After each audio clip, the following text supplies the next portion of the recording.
welcome back to episode 7 Yes, of Korea Talk. After our 1 week hiatus, just me and Peter here. Sam is taking leave of absence today, or unfortunately. this week, and we have our guest. You may know him as Wild Hawk. If you want to introduce yourself. Yeah, hi, I'm Sören, better known as Wild. I follow the Korean scene since the very start in early season 2, but I've not done any work in journalism or analysis yet. That means I'm just a Twitter persona, and lately I also focus more on watching China and shit talking the NA scene. Everybody does that shit on the NA scene, so Yeah. join the club. Alright, Yeah, it's pretty easy to do that. it's very easy. Yeah. So we're just gonna do a little bit of an abridged version. We're gonna skip a couple games that aren't as impactful, mainly SKT games Oh, yes. and the lower 4 games because Yeah. SKT pretty much dumped on everyone. But Again. I mean, we're going to touch on a few games that they're playing a top 5, top 6 team, but we're going to skip quite a few. So let's start off with wow, almost July 1st. We had CJ versus Ku, with good old Ku destroying CJ pretty much.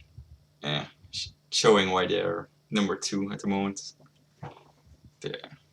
Their mid game play is really good. They just get when they get in mid game, they except SKT, nobody can touch them. Their pressure, their team fighting, it's all so strong. And CJ, one trick, I mean, one threat team keeps relying on Coco, and yeah, it's not enough versus Ku.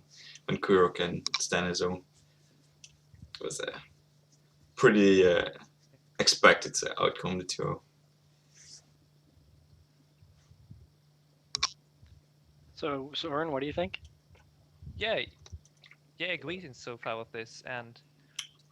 But what I see often, people put the blame on Ambition on this one, because of course this was another series where Ambition got out jungled again, because while as a jungler I do think he's up there mechanically with the others. He's definitely not struggling in that regard, but it's mainly his decision making when he's where on the map, how he follows up on ganks when he chooses to gank, and this is where he still is behind other junglers. And in some regard, it's also something we saw translating from his mid play from last season, really, because already there back in the end, it was always that the first blood and the first blood was always through the early mistakes of Ambition, and moving a person is already very often falls to ganks, then to the jungle position, where it's all about understanding the opposing jungler, knowing where he is, what he does, and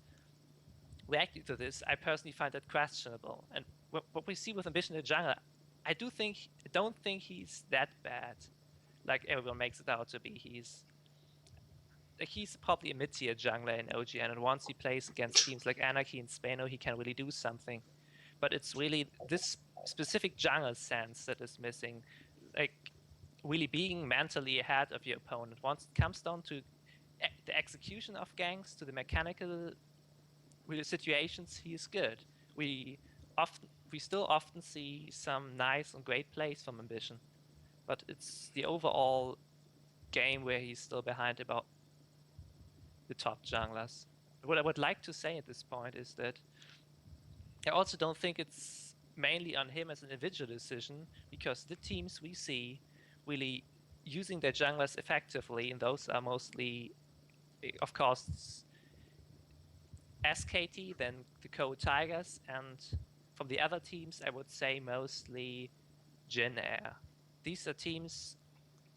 Well, Jin Air is the one example where the jungler is actually probably the strongest or one of the strongest players on the team, and he does it by himself. But the other teams, like the Korea Tigers and the SKT, the strength of the jungler, we see it especially with Wisdom, a jungler that used to be an IM, and he was like he used to be average on IM. Those teams like Co Tigers and SKT, they empower the jungler because they have the communication down as a team. And in such an environment where he gets information in the team that already knows what to do in what situation, it has this kind of awareness of the map throughout the game, a jungler can really shine. So I do not think, while objectively from the play, ambition is one of the weakest parts of CJ, I do not think he's actually worse than Wisdom. No, I would agree on that. Yep. Ambition was like definitely last split. You saw how much he was actually better and most of the things. But yeah, he's not really a jungler by nature, so to say. So it is hard if you don't have a team following you up there. While Chase, on the other hand, he is a jungler, and you see that because he will make the initiative himself, and he knows how to make the plays and make the jungle moves. So then he has the mechanics and the sense, like you said. So yeah, that is a problem. But I definitely don't would put CJ's blame that much on ambition because he was like solid for them last split. It's more that the rest of the team is just not enough to back him up. Like mostly Space and Shy are now he is injured, so the Yeah, new I'd say guy. it's a combination of Shy, Ambition, and Space. I mean, Ambition he's not gonna be the amazing jungler No. that does something for you, but he's gonna do enough where in the league right now where you have basically a dearth of junglers, where Yes. there are very few junglers that are like head and shoulders above anyone else, like it was last year with Dandy, basically being head and shoulders above almost everyone else. I mean, if you want to look at jungler and jungler play, go to China. They have so many amazing junglers. But I think it's the difference between this CJ and last split is definitely that Shy and Space have not been able to cover up some of the weaknesses of the team, and I think they may have hit a peak with their current roster, and they may need to change someone. I don't know if it would be Shy. I think most of us agreed it would be, well, like last episode we agreed Space might be the first person to change. I don't know if you have the same opinion with that, Soren. Yeah, on the one hand, I absolutely agree that in order to improve, they need to change their roster because they're really one of the few teams in OGN is actually gated by their lineup. The problem I see is who should they take? Because I don't see, especially if you look at the subs they Pilots? recently. Captain Jack, maybe? No. Captain. Well, Not gonna okay. let him No, go, though.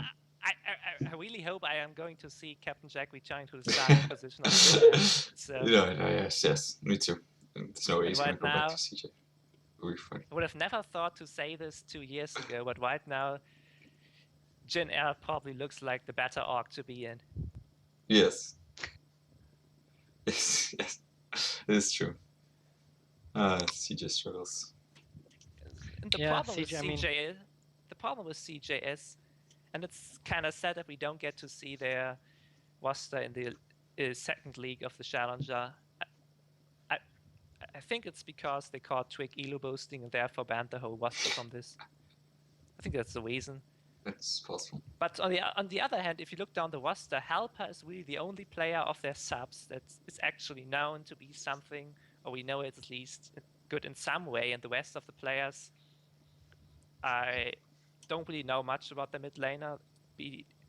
I've watched some games of his on his Twitch channel, Azubu's channel, so just solo queue, but also the other players.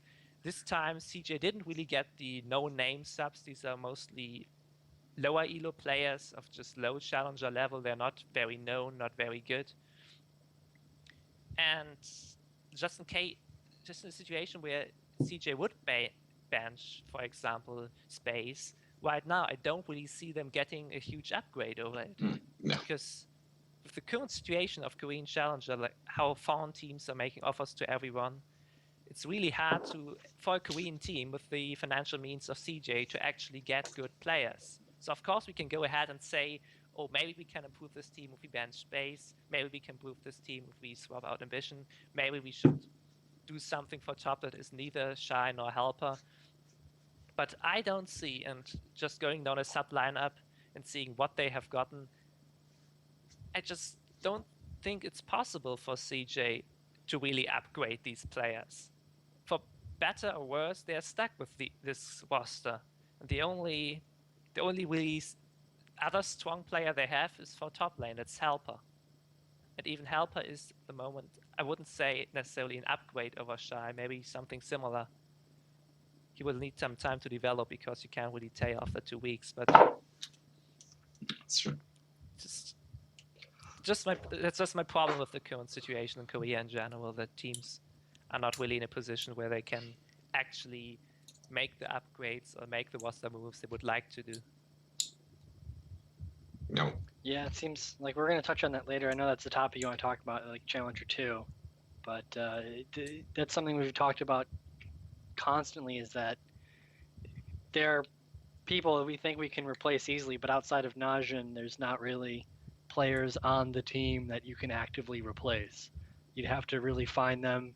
And at this point, so deep in the summer split, you're going to have to really kind of gamble on putting someone in and hope that they can turn your team around, which putting that in for the AD carry is a pretty, I didn't say it's an important role. It's not like you're changing jungler, which I think is probably the most not just mechanically demanding, but mentally demanding role. Yeah, mentally But you're gonna have to randomly pick up some person that is not on someone else's challenger team or sub roster, that they're not announced, but they're living in the house and they're scrimming against them. So you really have to kind of dig deep to actually find another AD carry. But moving on to the coup, what did you guys think of coup playing this week? I mean, I thought it was interesting to see Wisdom play both games on Eve and do exactly what thought he'd be doing, is helping the early game out, basically.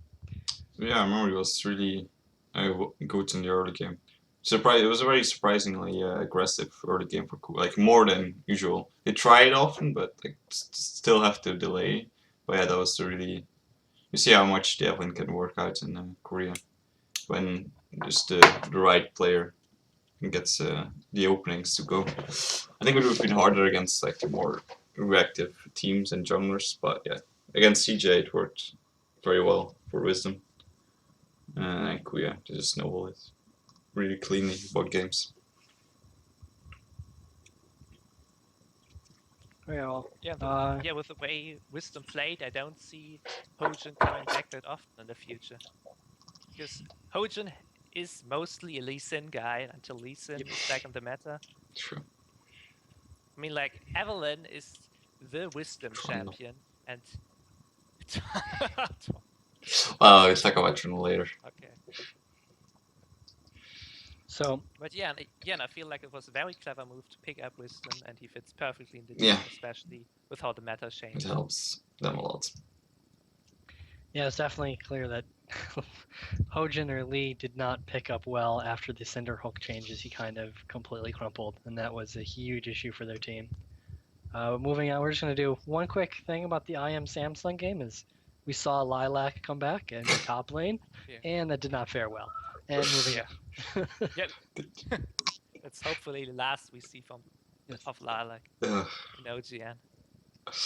And then we had a rematch of Week 6 in Week 7 of KT versus Najin, and this time KT comprehensively dumpstered Najin.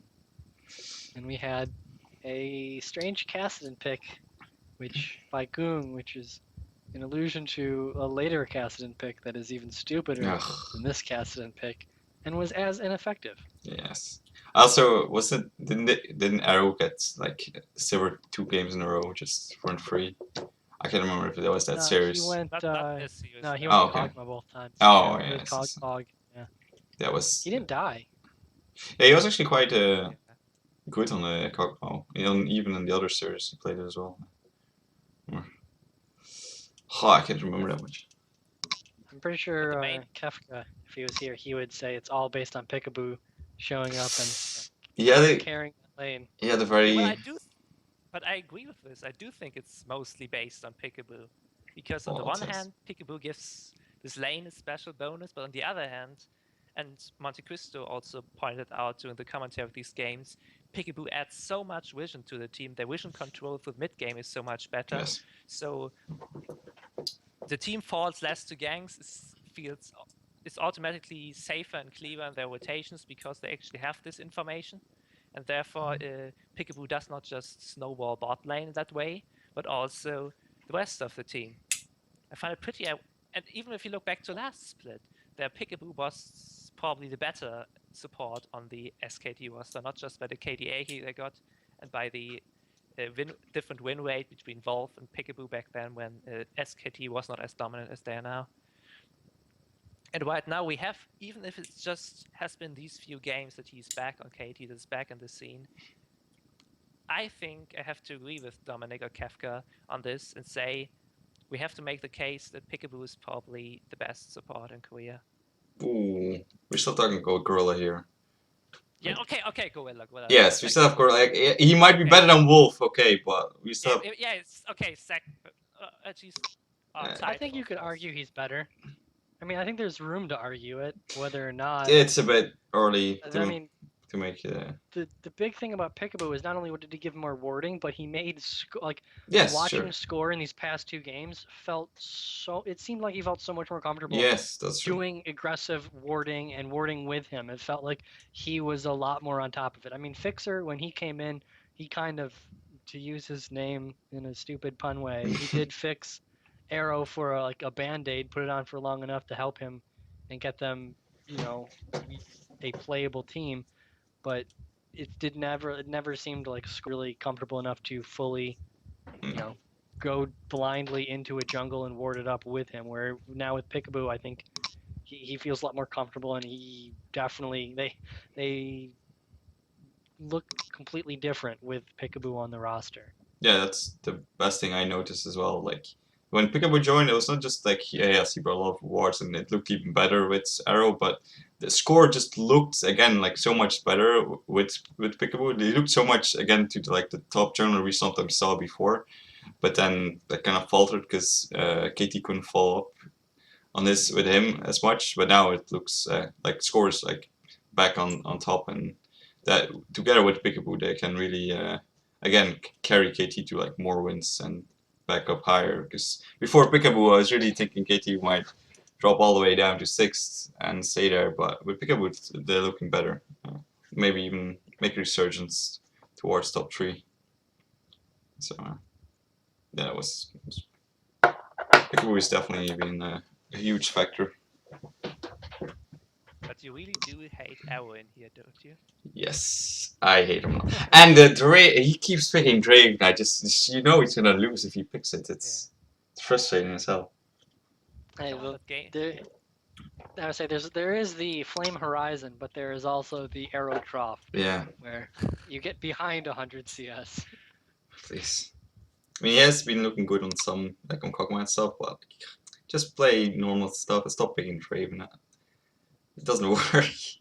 And definitely not the way he builds it. I don't like his build ever. Like he just goes like something weird and tries to go with Trinity Force. It's fucking weird. But besides his builds, I have to disagree on this because I really like Arrow, and I think Arrow is better than Space.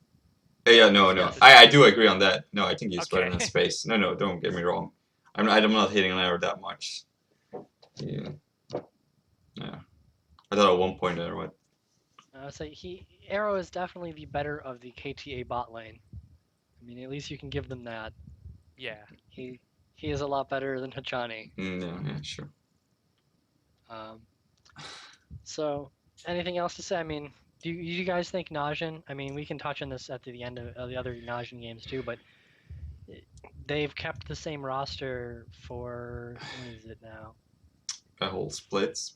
12 best of 3s, and do you really see them being able to make worlds, or even that make worlds and do anything at worlds? No, like I said before, they're not making worlds unless they make roster swap. It's not gonna happen. They don't have it in them. And like when even KT is starting to push a bit upwards again, like there's even less chance you're gonna make it, like even by a fluke of stuff, because now there's even another team trying to knock them down again. So Najin, like they can't deal with both with Kung and Watch not being enough of a presence when he doesn't get Gragas. Like they can't deal with both, and then you don't have OQ or Duke always having the best game either, or just having the right champions to carry it. So it's and they still like have some really issues the shell calling late game as well. Like you see some weird stuff sometimes. I don't think the shot calling issues can be solved through roster swaps. I know this No. would be a controversial opinion, but I think the only roster change I think Najin should maybe consider is swapping Pure for Kane. They should keep Watch and they should keep Goon. Because I am not convinced by Peanut at all. Peanut is just another type of player, but not really better than... Well, at least what we have seen from Peanut. Peanut is more the aggressive style of player, whereas what we have in Watch is that he focuses a lot of warding, he gets a very early sidestone, and he builds pure tank. I don't. What Watch is really missing is this pressure in the lane. He often gets out jungled, but while Peanut solves this issue, he opens up a lot of other issues because Peanut is so aggressive. Because Peanut sometimes dies doing this, and the one jungler I think would be perfect just for Najin, but of course he's not available. Would be indeed Move, who's now playing for. Gravity. Gravity, yes, Gravity. Yes, he's playing. Tip is. No, Tip is Russia. Because Move is really the kind of player that gives them the necessary early aggression while still upholding this vision control. I mean, in general, I don't actually mind Watch that much. I have seen like some really. His Evelyn has also been really good for me.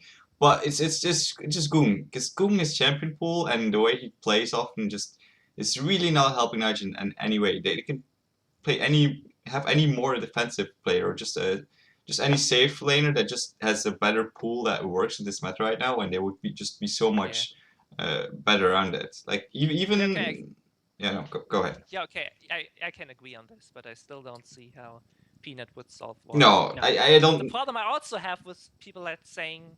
I don't necessarily think that. A lot of people are also saying that Najin might have hit the roof of the roster and they need a roster change to improve, and I have to say absolutely not, because the same players we see on this team, or a similar roster with just some other supports and some other team consolidations, all of these players we have seen being very successful. We have seen all these players at Worlds, and well, something has changed in the past is also, especially Najin is an org that has some very strange coaching going on there, because the same roster, the same kind of people at one time, they can look very terrible, and they also look terrible in the past, like they do now. But in the next, it's like in the next month, this is a team that makes OGN final again, or that makes Worlds again, because somehow they turn it around and they make the same players that used to be so utter shit. They make them subtly work together as a team. They make them outthink their opponents in the game. So yeah, it's of definitely. Course, people will now say we should always say roster change, but Najin is really for me the team that has the most potential to grow without roster changes, if the right coaching decisions are made and if the players or if the team just step up their communication, their strategy game. I agree with that. Goon is probably the one player that's just from a champion pool perspective does not fit the team well. However, I do expect some assassin buffs right before Worlds, because people are already calling for it. That's true. It's usually the time where White does crazy things like this: buff assassins and buff Triforce, the patch for Worlds to make the tournament more random and more fun. No, I can see that. Yeah. Goong is definitely I would say the first person on the boat to go home. I would put Goong above Watch all the time. Yes, I think Peanut is great, but I think you need to have a little bit more refined Peanut in there. I mean, I would love to see them do roster changes during IM, Renegades, Anarchy, Bennu. I'd like to see Peanut in there to at least get him experience with the team. Yeah. But no, if you're playing a top 6 team, Watch. No, it's just much better. Well, I can agree with you, Sorna, about like that they need like their coaching. Like sometimes they even in this split alone, you see from week to week how they sometimes do brilliant. Like week 6, they beat KT 2-0, almost no problem. Week 7, they totally their pick band was a lot worse, and they totally got dumpstered by KT. So I agree that they can indeed just, if by the right coaching, they could really have a lot of potential in them, and that's true, because you see because they have so much raw talent, you see in a lot of games that it's not being used well. Like you see some games where Duke and Oki just they can do more if they as a team would work better as in one cohesive unit. Yeah. No, I can see that, but for me, Gungus right now is just there's too many of his main picks that were so good for such a long time have now really been hit hard this year specifically, which is a problem for him because like 4 or 5 champions of his main core champion was all nerfed. Gung had like 2 seasons where he like continuously had all these champions in the meta that he liked to play, but this season 5 is very different from this. Yeah. This hits him hard. Now when he starts getting I'm not gonna talk Cassiopeia. Never mind. Let's continue. Aside, we can jump to CJ Jin Air game where Jin Air completely fell apart. Their decision making for the 2 games were diametrically opposite of what they should have done. Where with the lead, the first game they should probably have been diving. In the second game, they probably should have been more conservative. Well, instead they tried to dive, and it felt more like CJ kind of got the win than won. It was a very unexpected defeat from Jin Air. I think that was a series that Space got a silver twice. That was that series I was thinking about. So we can actually blame this on the silver pick. I partially want to blame it on that. Also, I didn't exactly see every game of that series. At least from what I noticed, is that Korea also has a weird priority on silver. Like they do play it, but they sometimes pick it very low, like down in the draft and leave it open for multiple rotations. But Korea right now is very mid-centric focused again, mid and jungle. Like they will always first pick a mid or jungler, or very sometimes Alistar, but they often lose if they first pick Alistar and leave other things open. Unless you have priority picks on the top laner, there will never be a first pick silver almost in Korea right now. They are too afraid from what anybody else does, and they think they can deal with the silver, and they always have a Corki or something else to fall back on, which they feel comfortable in. Right now, yeah, silver is a priority, but never the highest priority anymore. Definitely not in Korea. I mean, I definitely seen this week how much Victor got first picked. Like so often, Victor or Azir got first picked in so many games. It was pretty nuts. They're pretty safe mid laners too. So kind of there's a chance they might pick their mid laner, so you can instead of having to save it. It's also the fact that like almost every team has a pretty strong mid laner right now. So most teams have a strong mid laner, so they want to avoid getting those mid laners the strong picks. Well, actually, yeah, pretty much everyone.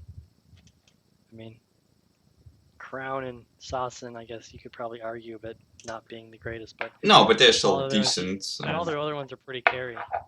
Yeah, but even Sasin is one of the 2 good players on Space. Yes, yeah, that's true. So again, we'll get to his fun pick in a bit. It was just funny to watch. But this series we got to see Trace force onto another Hecarim pick, and it was as disappointing as all his other Hecarim picks. And I'd say that's mainly not just due to his play. I mean, we've seen him play tons of different champions. It seems like the Hecarim pick. Trace, yeah. Well, no, but last split, yeah, actually. Split. But yeah, this split. It seems like he's taken a role where he just doesn't get enough gold to make a Hecarim pick. The amount of time it's going to take for him to get Hecarim to where he needs to be very impactful in a team fight is 10 minutes, 5 minutes more than it takes for other teams' Hecarims. And because of the fact he gives up so much farm to Captain Jack or Pilot and Gank, GBM, and even Chaser they give farm to, it seems like if he can't pick those, I don't know why he didn't pick Nautilus. I mean, he was one of the first people to really play Nautilus a lot. It seems weird that he refuses to play pretty much anything but Rumble and Maokai. Yeah, but as you've talked about the Hecarim always falling behind a gold, I see the logic behind picking Rumble and Maokai because it means that the team is somewhat self-aware. Rumble is one of these picks that are good no matter what. That means you can be ahead, you can be behind, and the difference in the power that Rumble provides in mid and late game is not that big, and Maokai is always going to be tanky. In fact, Maokai is in general probably one of the best top laners in the game right now. So securing him is just, you can't really do that much wrong with Maokai. It just seems so weird that a person who is able to make top Morgana really, Yeah. really, really work well with the team is kind of stuck on 2 champions. I mean, Yeah. heck, if they're not going to ban you, pick them. But when they ban them and pick them, it's kind of like, what's happening, bud? It's weird. It's mostly because they're not focused on top lane at all. So those 2 picks are really effective for the team. But then why would you go third pick? Like, why would you, if you have like a rating system, why would the third one be a heavy farm style champion? Yeah, I don't get that either. That's the big question. Yeah. Is that he has fallen when those have been banned out, he's fallen back on Hecarim. He only has 1 Gnar. That's those are the only 4 champions he's played the split. Yeah, it's weird. Definitely when Nautilus is pretty strong right now in top lane. Kind of surprised where they don't secure another tanky, like less farm dependent champion for him. So he can just, because he's not the threat and he doesn't need to be threat, but like if you give him a champion that he needs to be threat on, they need to change their playstyle, and I don't think they can just do that from game to game, like just so drastically. Because every game they will go to Chaser, GBM, and then sometimes to bot lane as well. Never to Trace. Never to, even if he's playing Rumble and he gets ahead, they will not focus him that much more. So yeah, it's a bit weird. But he kind of needs something else in there. Or the team needs to play around him more.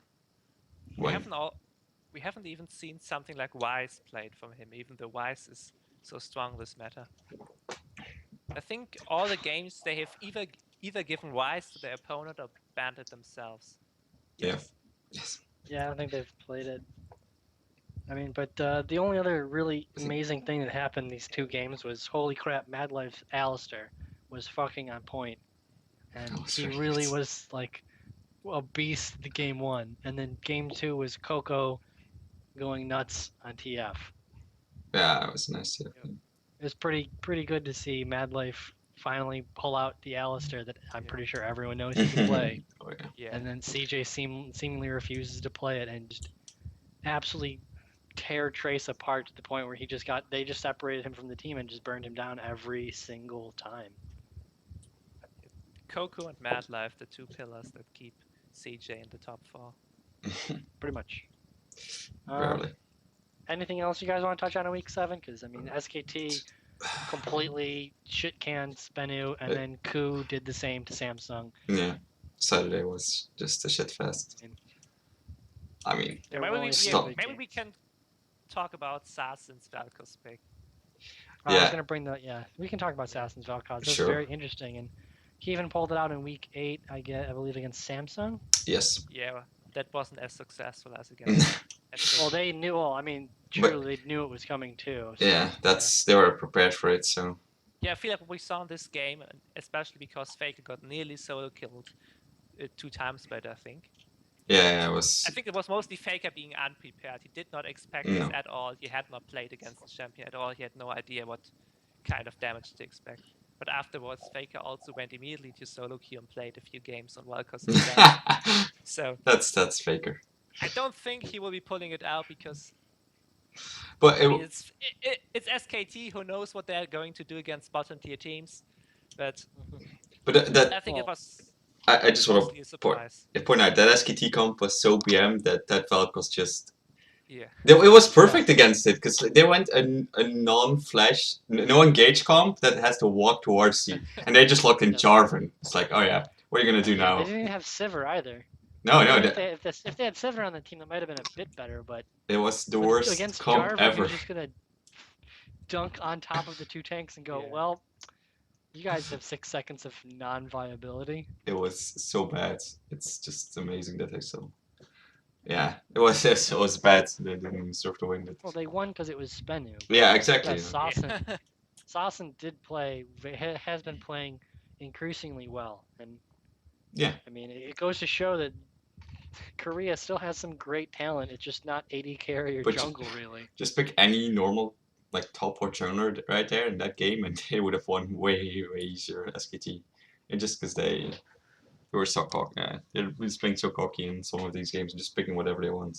Yeah, and then you have those games that take 15 minutes because Spaniard is not strong enough to beat, and SKT's comp is too bad to close out. But for me, the main reason that Korean teams in general lack talent in the jungle position, or also the challenger teams and even the solo queue, is that jungle is a position that every single region needs.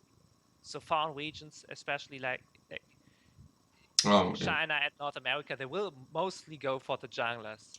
And even in A Challenger, we see this now with Coast Gaming. They have this jungler Shrimp. Shrimp got into a Korean Challenger, got right away recruited to an ACS. Yeah. So, and he's doing really well. I think one of the big jungle prospects of the NA Challenger scene is also one of the Koreans.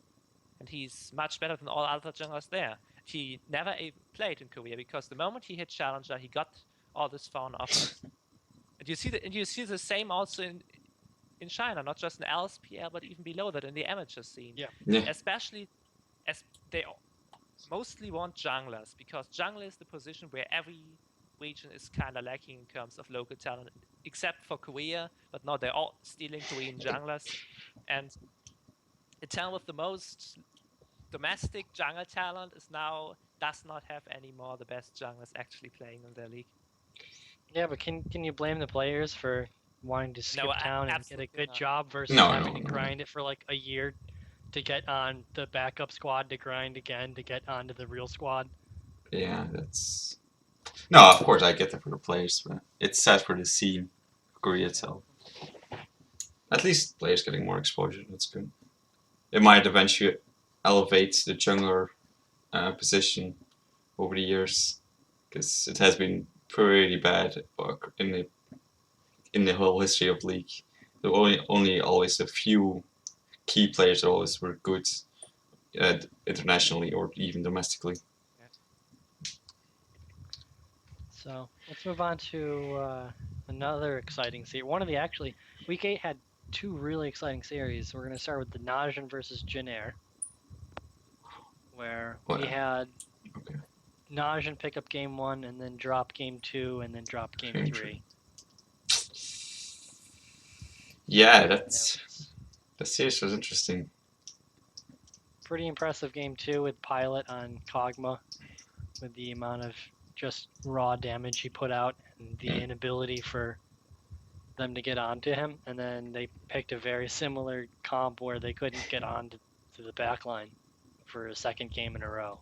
It was pretty disappointing to see Najin kind of fall apart like that after they had a good win, but it was nice to see them come back. But just one quick thing I had before I give it over to you guys was, it seems like the Kuzan and Pilot together, I think that is my version of Tom and Easy Hoon on SKT. It's just like you're creating too much. Just like, I'd rather see Tom and Faker or Easy Hoon and Bengi versus putting Tom and Easy Hoon together. It just seems a bit weird. If you're gonna put Kuzan, I think Captain Jack fits him better. And if you're gonna do Gank by Mom, you can do either, but don't do Kuzan and Gank by Mom, or Kuzan and Pilot. It's just weird. Yeah, well, they figured it out in game 2. Put GBM back in, so you could secure that victory. Yeah, they're doing the SKT stuff, but we're not like they did at last splits, where SKT cost them way too many games doing that, and even series, just because they did those swaps and where they weren't secured in the game, in the game. Yeah, they should try anything. And I'm kind of glad Pilot is back, but on the other hand, like a lot of games, I kind of miss Jack again. Chitter's weird. One week I want to see one part of the team, another week I want to see the other one again. They have so many good players. Spread them out a bit, please. Yeah. They do. Oh, God. I think we'll get to this later when we talk League 2 on Challenger. Yeah, sure. Let's say, what did you guys think of Watch this series? The only game I believe he did not build an Aegis, he won. And it was against Rumble, Azir. Not like there's a lot more. There's a ton of AP damage over the main threat. It was Kog'Maw as well. And the second game when he played against Kog'Maw, Maokai, and Victor, he finally did build an Aegis, but he still also built Randuin's for some reason, and Thornmail. Like, he had no magic resist on the Rek'Sai, which just you could see the second he got touched by GBM and Pilot, they just ate him apart because Pilot's W just was like, oh, dude, you got armor, but you need magic resist too. Yeah. It was very fun, like to watch play the first game, and he did very well. And then see him in the second game was pretty disappointing. I think even at one point he was trying to knock up, and he ended up misclicking and went into his tunnel on Rek'Sai, and then had to go back to the fight as the tunnel pushed him out of the fight where he wanted to go. That's possible. It was the mid fight that pretty much turned the game around for Jin Air. He missed. Oh, I didn't think. I think it looked like it was a misclick because he went into the tunnel, like at the river, the blue tower is here. He went over the wall and then had to walk back to pop back out. Oh, yes. Yeah. Yeah, that was. Seemed like a pretty devastating misclick, but. Yeah, no. The only other interesting thing, the only other really cool thing I wanted before I toss you guys was the game 2 where Che built Zeke's Herald and Sensor right after Sightstone, and basically made Pilot a 7-item 80 character. Like I didn't mind that, but I was weirded out that he didn't go for coin that game. I didn't see any reason why he went for the blue item. He didn't even upgrade or anything. Coin is such a better item for Jenna because you just keep getting the gold, and you can eventually get to a talisman, which they could have used for more engage or disengage. Because mostly engage was really a problem for them.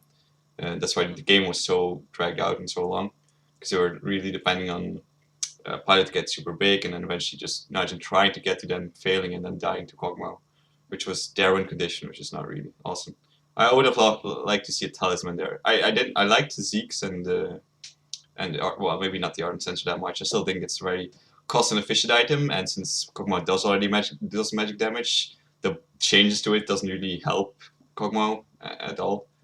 But the Zeke's is nice because extra life is good to survive the Thornmail stacking that top end jungle always do. Yeah, I just rather seen the Talisman and the Zeke's than the Ardent Sensor and that blue item that probably didn't give him much gold that entire game.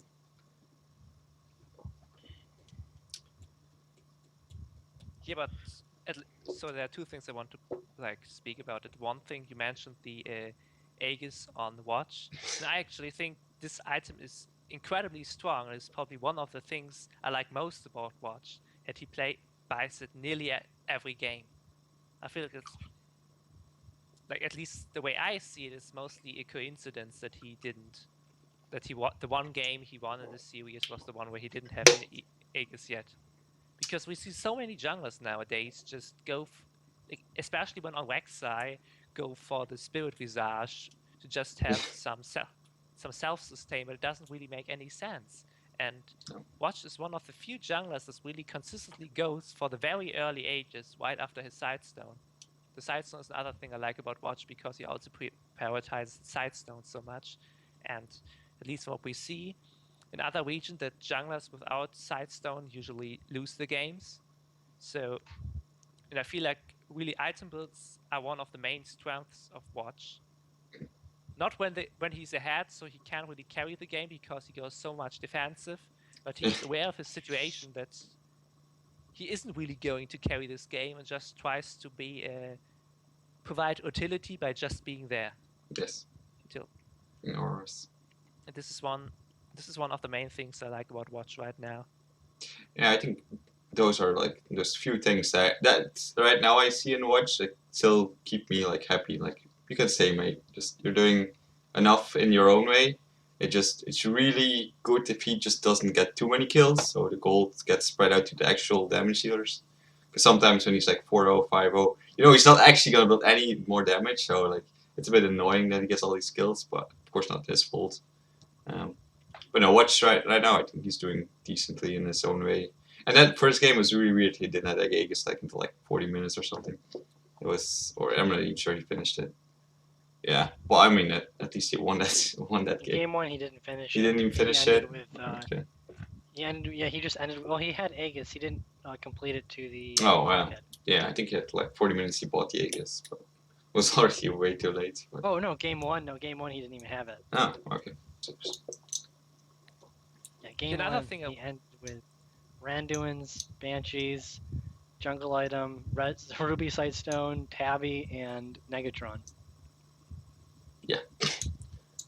That's a selfish build. But another thing I would also like to add, because he also said that he bought the Spell Thief's Edge and he didn't really upgrade it, but at least the way I see it, Relic Shield and Spell Thief's Edge are both items that you very often just buy as the first item and never upgrade. What? No, At I. least on some shams, like you can do the Relic upgrade because you want the face of the mountain, but when you can go for Spell Thief is the choice for the lane for early, and of course Yeah. coin is better. Just by the active coin is probably by far the strongest. At least the talisman is by far the strongest item of the support items. But Oh, just from the early game, it does not give you any combat stats. It also does not give you any things that scale with your shield. So I feel like from an early game perspective, the other two items are still better. And when you buy them, you do not buy them for the upgrades. You do not intend yeah, to no, upgrade no. them. I didn't mean that he had to upgrade that item. I'm pretty. I can remember that his lane phases, or they even maybe lane swaps, but they're very passive. Like they didn't even attempt to do anything. So I don't get why you just start with coin right now, or swap it out at some point. Because that coin is still eventually gonna bring you more money, and you might want to upgrade it. I think if you're not even gonna attempt to do anything aggressive early, which I don't think you should ever do with Jenna, you should just even start with coin right now, because the coin buff was pretty huge. If you're not actually want to 2v2, just buy a coin and stack up money for free, and it's still useful in lane because it gives you mana and some extra HP regen. Well, sort of. I just didn't. I don't think he really used it that much in laning to be an excuse for not picking up a coin at level 1, because it's better, and you can upgrade it for like when you get the upgrade, the first upgrade. The gold rate generation is pretty big on that item already. Even just the base regenerations, mana and stuff. But if you just look down at his stats, you also see that he didn't really have much gold in this game. He didn't even finish his Mikaels this game, so he couldn't possibly have had a talisman at that point. Well, no, but that's right. I mean, if he had first of all Yeah. started coin and not built an ardent sensor, he would have had he could have had finished the talisman. That was also increased his gold generation, so he had more choices to get an extra, maybe even a Mikael's already with his Zeeks. I just think that I noticed how even though he had good items, like if he just had gone for the more like the less combat but the more gold income, he would have had a better and faster items that could have helped the team. I don't necessarily mind the like the gold or stuff, but more the fact that talisman is so good, and they really needed that. I think in that game, just be more the aggressive playmakers, since they were always on the back foot. They were always waiting for Najin to come in and then blow and then just disengage from them. Which I think with talisman they could have tried more to themselves be the engager, because they were really the whole series very. They had problems engaging like pretty much every game, and that was a bit of an annoyance for him. God. What I just remember from the series is Goon was like game 1 was decent, but then the other games were just like Goon had so little impact. They didn't really show a lot of mid. The early, like the first 10 minutes, they weren't really focused on the mid game, at the mid lane. But it was interesting to see Goon build up a CS advantage both games against GBM, and then do nothing with it.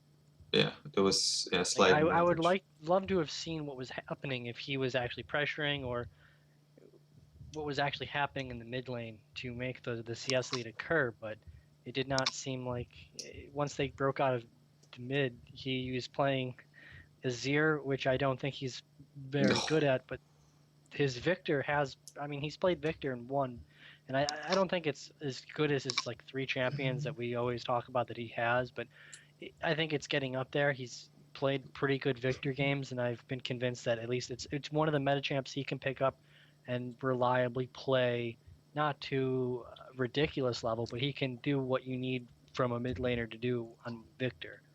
And it was very surprising to see him be completely ineffective game 2 or game 3. for me, like it's Victor. Since Victor is a very hard champion, and I still don't think Victor Goon crossed the line yet that I draw to say he has enough playmaking potential. What I expect from a base Victor, because when I see like Faker's Victor is like off this world. It's dumb. Like it's what he can do is dumb. But like when I see Kuro play, when I see Coco play, when I see GM play Victor, they will always have a way bigger team fight impact. I mean, even that.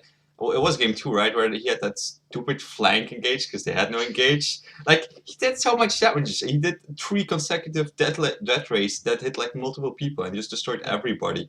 I don't see enough of that on Goon. His Victor is okay on lane. He's decent in lane with his team fighting presence is still, unless his team can just set him up to do a lot of damage, he himself will not do it. Like he needs to have a wombo for him, and that's. Goon still needs a bit more before I'm convinced about his Victor. I still think his Cassiopeia is better than his Victor, just because he actually could do damage on that if he hits some poison. But I mean, it's okay, and he's doing well in lane.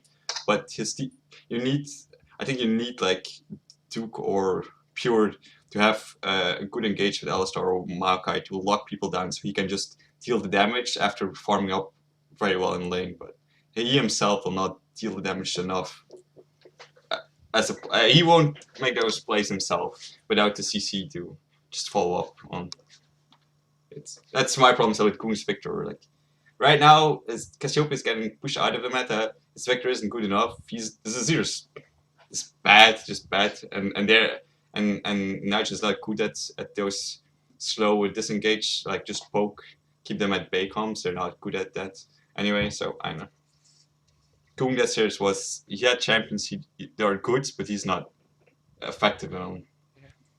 That was like every game the last series from Najin were very similar things. I saw some nice things from Watch, but then Goon just never doing anything, and then Duke and Oki and even Pure were just not enough to help them close out all this series, which was a bit sad because they looked good after week 6. The second game was very close, and I found it very funny that I think it was Monty was talking about how all Najin needs to do is not engage, like not chase Jin Air. And as he was saying it, they get the I think it was the second or third Baron, and then immediately start to try and chase Jin Air as they just slowly kite back and just decimate tank after tank after.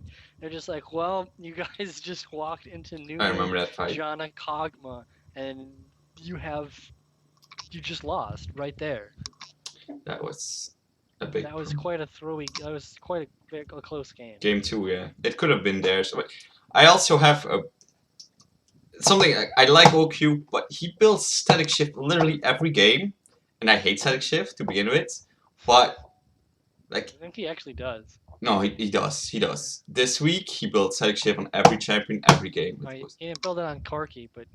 Yeah. Okay. Yeah. Okay. Yeah. He didn't build it on XP either. Okay. He didn't build it on Corki. He built it 24% Corki, but it's not just that. But like he picks tristana too much, and if you do it with a shift, your damage output is really fucking low because you don't land enough crits. And I find if he would just he didn't in most of those games he wasn't reliable enough to do damage. And I don't like Tristana still, not right now. For team fighting, it's not a strong champion except for cleanup. It's like Kha'Zix right now for AD carries. Like it's okay, but only if it can do his own job.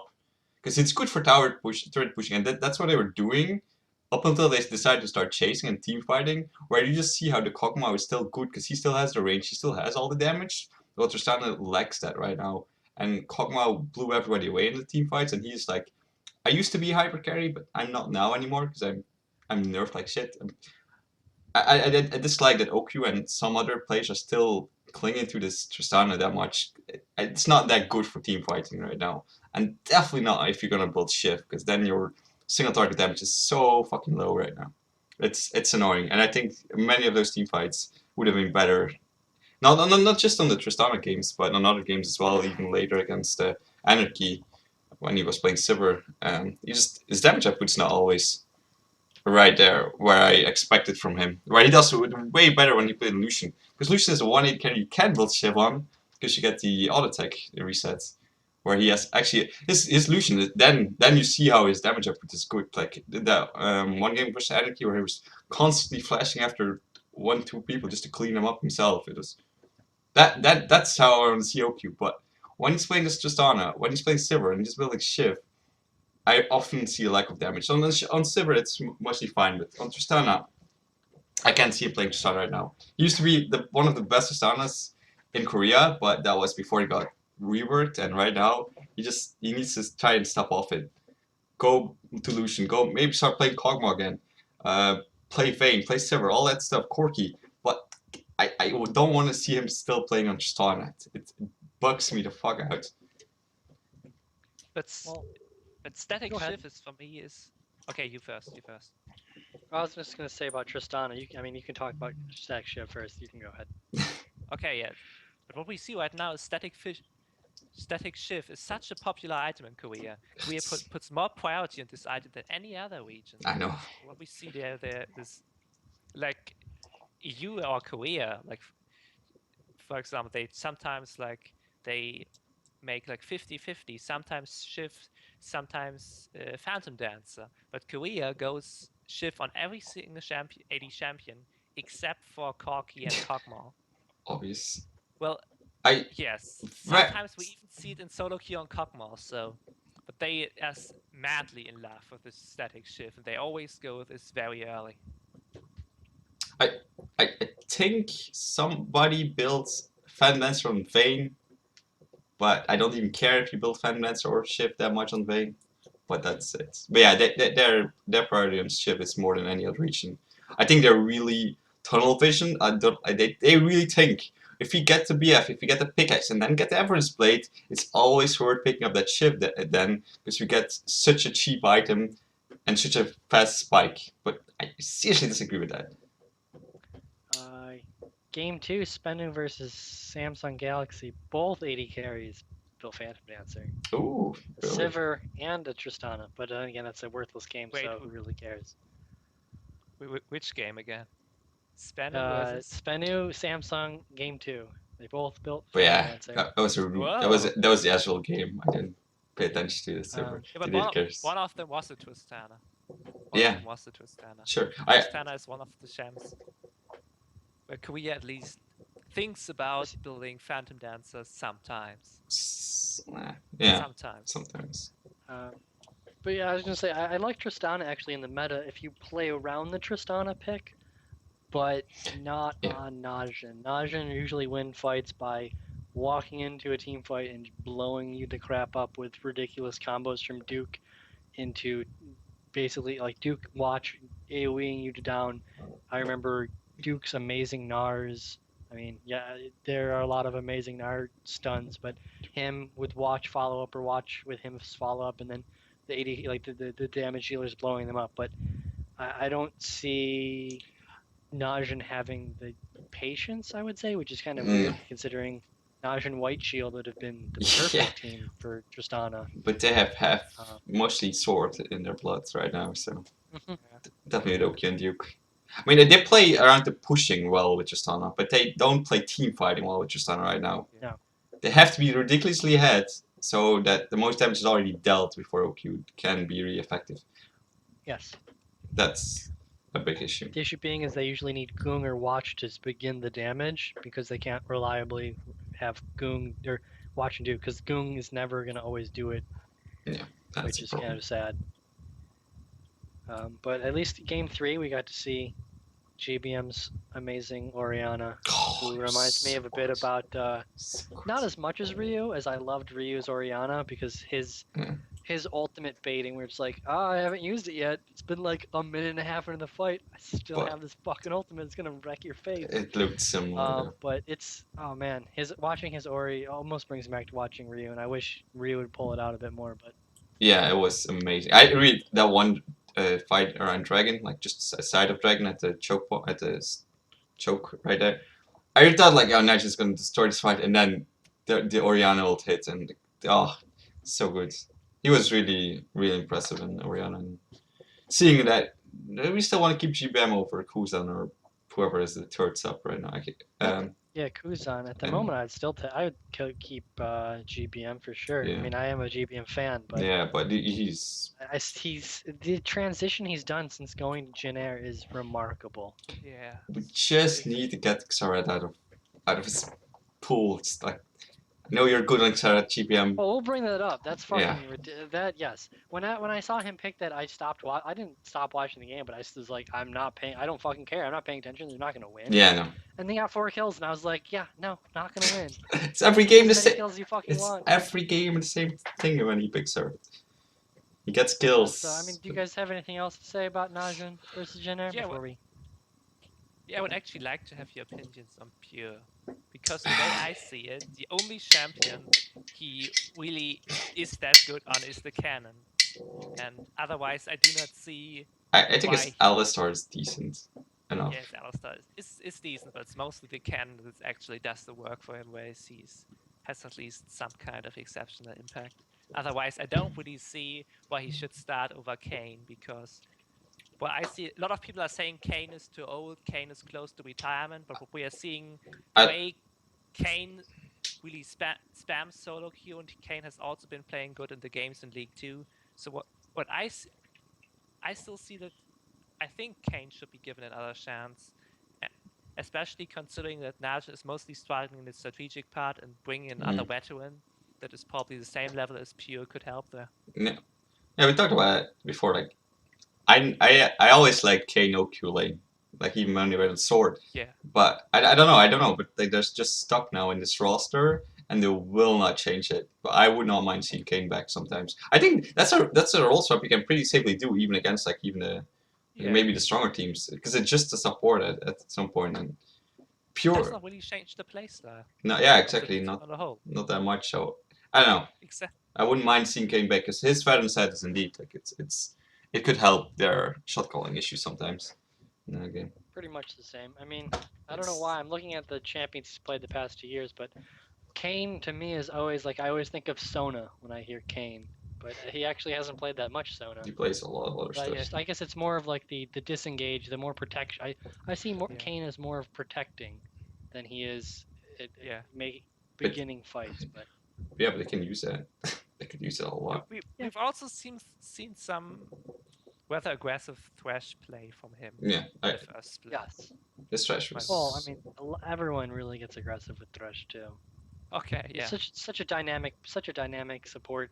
It really you're very flexible with that champion. You can really easily go from being aggressive to being passive very, very quickly with no significant drop off in what your impact on the game. So we're ready to move on? Or Yeah. Sure. We got another game for both of those teams, and I have quite a bit to say for both of those games. The only mentionable thing for Rebels Anarchy versus SKT. I keep forgetting it's Rebels. Yes, trying to jump on the Monty hype train. Is that Mickey denied us Faker's Ezreal, so I was a bit disappointed. So that Faker went on to Aurelia and made them surrender. By him, I mean basically Bengi made them surrender. Yeah. Which is ridiculously surprising. It was such a trap. You just knew they were gonna swap it to the bot lane, and Faker was gonna counter pick again. God. Yeah, I don't know. Like SKT games, like they're all the same for me right now. Every series, like one game they're just gonna pick something random and surprise enemy team and just dumpster them. And the other game they'll get Maokai Corki and just win because they got Maokai Corki. Like it's every. They use their power spikes. Yeah, so fucking well. Perfect. And the enemy team almost always fucking fights them when they are in their power spike with Maokai Corki, which is the surprising point. We can just jump to the SKT Jin Air game. The second game was just they had Maokai Corki, and they just hit those power spikes, and they just like that was this immaculate game. It wasn't a perfect game, but it was just like immaculate watching them how they were able to take such a small victory from the lane swap. Marin's lane got extra farm in lane swap, and were able to use the Marin and Bang from getting the advantageous lane swaps and getting them more CS and them more experience, and basically taking just a one lane swap and winning a game off of that. I mean, there wasn't really much else that happened in the game besides the fact that they won the first 10 minutes of the game and were able to completely destroy it. I mean, you don't see that anymore like you used to see in Season 3 where you could see the game over in 5 to 10 minutes. But now... SKT does this so much when they get these champions. Yeah. They do it, but this game, Yeah. was just like watching was holy shit. It's true. It was It so was, good. yeah, it was good. But for me, it was like, yeah, Trace didn't did he actually? No, he was for Hacker in that game, right? Didn't He was get. Hacker, but yeah. he got denied Yeah, well, so hard. it was a combination of Trace didn't get his champion, one of his 2 champions, and then SKT got Corky Makai again. Like they get a lot. They get way too much for only losing 1 game on each champion. Like over 20 games already, and they almost always use them together. It's so dumb. I just knew the game was over the moment I saw all these champs. Like, yeah, Jin Air. I didn't expect it to be that dominating, but yeah, it was. Jin There's not Air. really too much said about game 1 of just Xerath. Yeah, exactly. Yeah, that was. You So, know, Soren, what did you think about this SKT Jin Air series of sadness? For me. yeah, he's a very big Jin Air fan. SKT Jin Air, so we skip. Oh, we'll go back to We Spender Samsung. just jumped in because Where we Yeah, okay. we were just talking from SKT, and I mean, it's another game where you got to see them just snowball ridiculously against a topper, like a higher up team, and Rebels Top they 3 just probably. destroyed. But Rebels Anarchy. Yeah, but if we, I think what we see here is a resurgent of the playstyle that the old SKT1K had, but when they were actually good. Just give them like the very tip of your finger, and they take your whole hand. Sure. This is. It has been gone for a while, and at least for some time, the new SK Telecom T1 has also played more like the old SKT1S, but now they really have the focus on mid lane, even though this series we have had Easy Home playing. Yeah. Just like the ongoing joke there that they use Faker against the bottom tier teams. And then the second or third best team could actually come close to, at least people think they could come close to beating SKT1K. They really especially crushed them, and also crushed their spirit by saying, we also give you Easy Home, so we actually make it easier and we still win against you. That's serious. Like, you could have removed the name tags and you could almost have thought it was Faker right there. He was playing different champions than usual, and the mid lane camp was real. Like, let's be real. Like, they camped GBM again like hell. It's like just. Yeah, no, go ahead. But this was a series where we showed that even though Faker is not on the roster, the team is still playing the same. Because from last clip we have the completely different playstyle of this team, especially how Bangi went around the lanes. But now it's just like Easy Who might pick other champions, it might play differently, but the rest of the team is working as if it's Faker. It's also being as good as if they had Faker on the team. This is what I find so remarkable. That it's a team that is clearly led by Faker by the mid lane, but they don't actually need to field Faker to play like that. Against Faker, yeah, sure. Yeah, no, it's only for those tougher games that Faker would make a difference in these scenarios. But I think right now, that's what I also noticed, like, they have embraced their mid-centric play, this split, and definitely like these later weeks. They go for mid lane and they're just a team like that. They just totally went back to Season 3, sort of, even though it's not exactly the same like then in terms of balance, but their playstyle has been like that in pretty much every game. Sometimes let Marn have Fizz and, you know, make him have a scary game, but that's sort of like the troll games. He's played against lesser teams. Yeah, of course. One thing I do have to say is that for all the shit we've given Marin in the past 6 episodes, he truly is able to really eke out these tiny advantages, and then just like Smeb, just like Someday, just like Duke is able to really take that advantage and strangle the rest of slowly strangle out his opponent to the point where when they both TP in, it's like, oh, I'm useful, and that idiot over there is 100 CS down and is completely useless.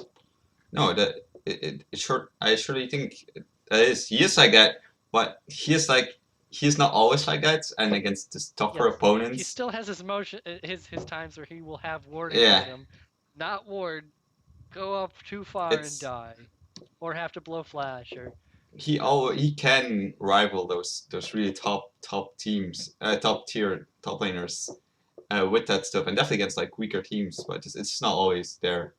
And still like it doesn't matter because like I like the way the SKT just now said we're always banking on our mid lane, even if top lane gets ahead or bot lane gets ahead.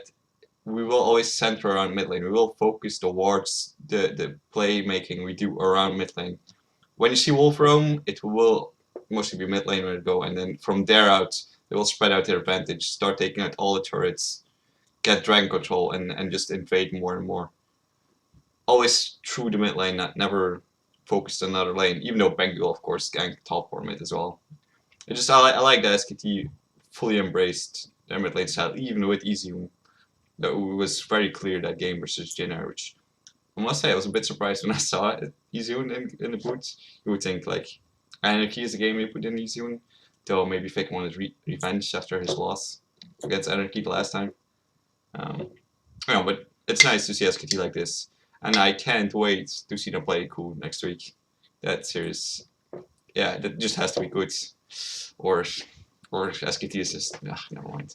or SKT is going to win every single Yeah, three yeah. until playoffs. Yeah. And then probably win playoffs as well. They'll have no competition. No.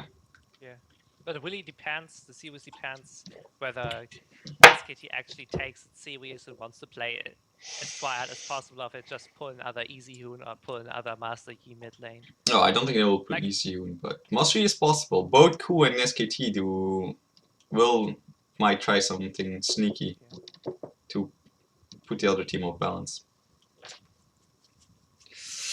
Yeah, maybe we should go back to Spanu versus Samsung. Yeah, no, we're not. No? Okay, but then you want to talk about What's there to Sasin? talk about Spenu versus Samsung? I mean, we already talked about Sasin. He's Oh, put yeah. up some pretty crazy picks, and if there was one bright light of Spenu so far this series, it was, I mean, Sasin, he tried the Vel'koz, and it was clear Samsung was ready. And then he got the Ruined the wave as well. mid Ezreal, and basically was able to carry his team. And then game 3 was game 3. Spenu being Spenu. Yeah, okay. Never mind. Let's go to CJ. Yeah, we can just go back to CJ versus KT, and CJ actually had some life thanks to another game of Mad Life Alistair and Coco playing out of his mind again. And then Alper also KT. a better Rumble for once. Well, Yeah, Halper that was was- playing this week. Yeah. Yeah, it's fine. I did. No, go ahead. Okay. So Talk about that later. that's the second series you saw with Helper. Like he was used last week before, and I feel like this week was already better than last Yeah. week. So Yeah. this week, Sure. the Helper we saw this week is something that is, I see, only slightly behind Shy, or at least in some ways comparable to Shy. It's still not a monster. It's nothing that can rival someday in the top lane right now, but it's. At least from this series, I still felt like in the top lane, someday still had the advantages. But last week, especially in the first game on the Swamble, you could really feel like it was a new environment for him, the LAN stage, and he wasn't feeling so well integrated. This week, he at least kind of shook that off and really played like how OGN level top laners play, and he's.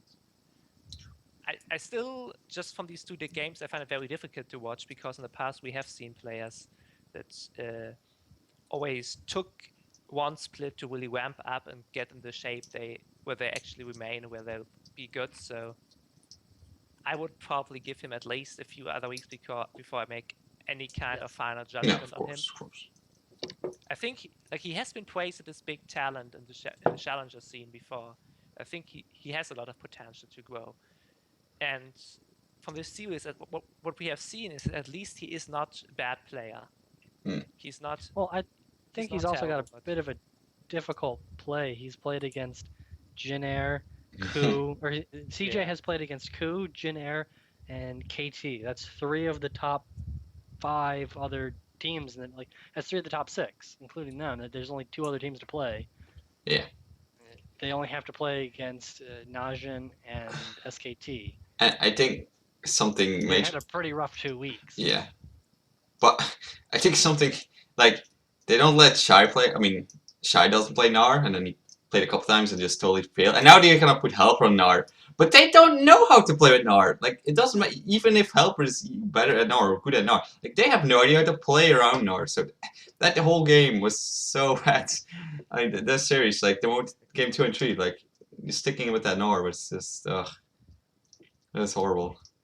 Yeah, you can see the effect of not playing Gnar when he was really strong. Really, they don't know. They don't have the same idea of how you've seen SKT play with it, or you've seen any of the other dominant teams play with Gnar around his rage bar. Yeah, with the teleports and stuff. But the series against Ko was still Shy in the top lane, right? Yes. I think so. Yes. Because I remember that he also played Gnar and it wasn't good either. He played Gnar that game too. Shy is still at the 0% win rate on Gnar right now. Competitive all the time. So maybe we can say like Gnar is mainly a CJ problem in the Panther team. Yeah.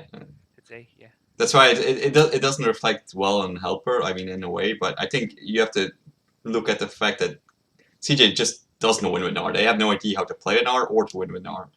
Because they never wanted to use it when it was strong, and then when it was a bit weaker, they sometimes kind of were forced into it, but still didn't work. And then that teleport plays were a lot better from KT side then, which cost them a lot in game 2 and 3. Yeah, what do you guys think about the difference between Edge and Nagne? I mean, all 3 games KT played with Azir. Edge played game 1, Nagne played 2 and 3.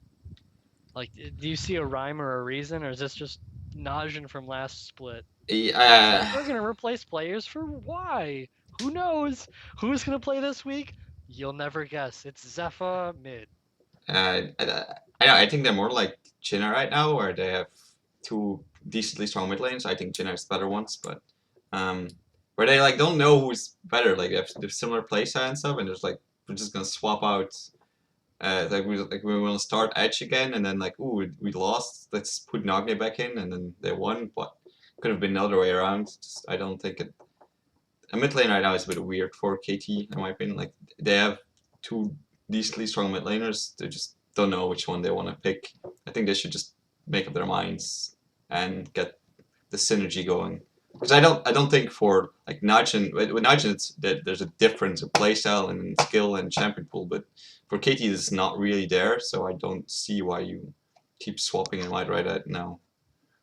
Pick one and build the synergy around that. So Score knows what he has in his mid laner and doesn't have to change every other game. Because that series was Score and Peekaboo, just definitely Score like game 2 and 3. But the main reason Edge is actually on a team was that Nagne really underperformed in some like weeks early in the split. But now this series really what we saw Nagne in shape again, and I think.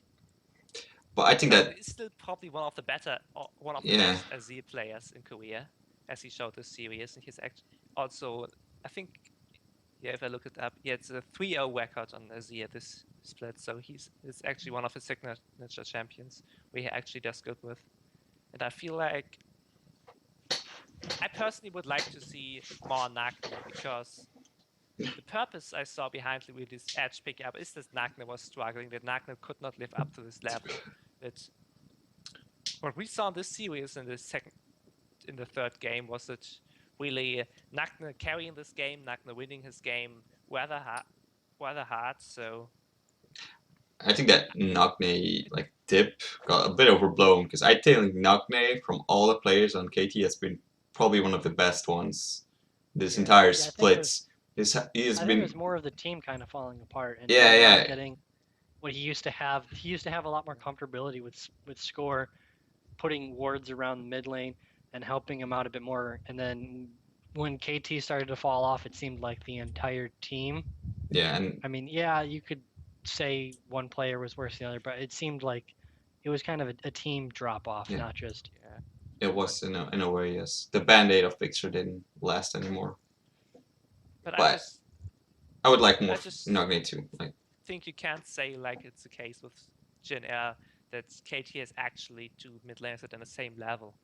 When Oh, when yeah. Nagna is bringing his A game, then he is. No, yeah, I do think he's better, but I also think GBM is better than the other ones on Jin Air. I just think, Kuzan? yeah, than Kuzan or who's the third one again? Yeah, Kuzan, yeah. There's also a third one, right? Don't they have three Smith there? No, not Oh, listed. Oh, did they? wait, no, because Winged is a jungler, yeah. isn't he? Yeah, Winged is jungling. Oh, yeah. I guess it was Jungle. They have just. I mean, I just think in a way, like they are also like feel a bit. I think GBM is a way bigger pool than Kuzan though, but And whoever thought you'd utter those words? yeah, that's God. A year ago, like GBM was like God, yeah, but now, he's. Oriana. I love GBM.